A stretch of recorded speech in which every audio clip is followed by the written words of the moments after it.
कृष्णाय नमो नमः। अध्याय 8 श्लोक संख्या 20। प्रयाण काले मनसा चलेन भक्त्या युक्तो योगबलेन चैव भ्रोर्मध्ये प्राणमावेश्य सम्यक् स तं परम पुरुषमुपैति दिव्यम।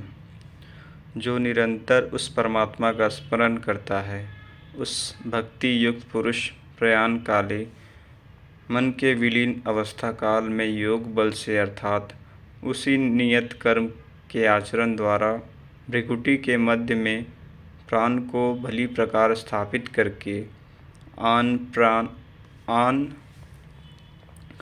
प्राण अपान को भली प्रकार सम करके न अंदर से उद्वेग पैदा हो, न बाह्य संकल्प कोई लेने वाला हो, सत्य रज तम भली प्रकार शांत हो, सूरत ईष्ट में ही स्थित हो, उस काल में वह चलन मन अर्थात स्थिर बुद्धि वाला पुरुष उस दिव्य पुरुष परमात्मा को प्राप्त होता है।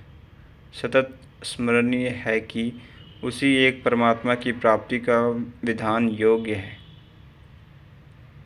उसके लिए नियत क्रिया का आचरण ही योग क्रिया है, जिसका सविस्तार वर्णन योगेश्वर ने 4-6 अध्याय में किया है। अभी उन्होंने कहा, निरंतर मेरा ही स्मरण कर। कैसे करें? तो इसी योग धारणा में स्थिर रहते हुए करना है। ऐसा करने वाला दिव्य पुरुष को ही प्राप्त होता है, जो कभी विस्मृत नहीं होता। यहाँ इस प्रश्न का समाधान हुआ कि आप प्रयाण काल में किस प्रकार जानने में आते हैं। पाने योग्य पद का चित्रण देखें, जो गीता में स्थान पर आया है। यदक्षरम वेद विदो वदन्ति विशन्ति यद्यतयो वीतरागा यदिच्छन्तो ब्रह्मचर्यं चरन्ति तत्पदं संग्रहेण प्रवक्ष्ये। वेदविद अर्थात अविदित तत्व को प्रत्यक्ष जानने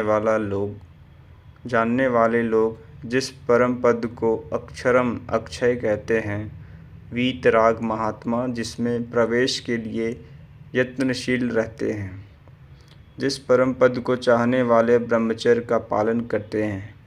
ब्रह्मचर्य का अर्थ जननेंद्रिय मात्र का निरोध नहीं, बल्कि ब्रह्म आचरिति स ब्रह्मचारी। बाह्य स्पर्शों को मन से त्याग कर ब्रह्म का निरंतर चिंतन स्मरण ही ब्रह्मचर्य है। जो ब्रह्म का दर्शन करा, उसी में स्थान दिला शांत हो जाता है। इस आचरण से इंद्रिय संयम ही नहीं, बल्कि सकलेंद्रिय संयम स्वतः हो जाता है। इसी प्रकार जो ब्रह्मचर्य का आचरण करते हैं, जो हृदय में संग्रह करने योग्य है, धारण करने योग्य है, उस पद को मैं तेरे लिए कहूँगा। वह पद है क्या? कैसे पाया जाता है? इस पर योगेश्वर श्री कृष्ण कहते हैं,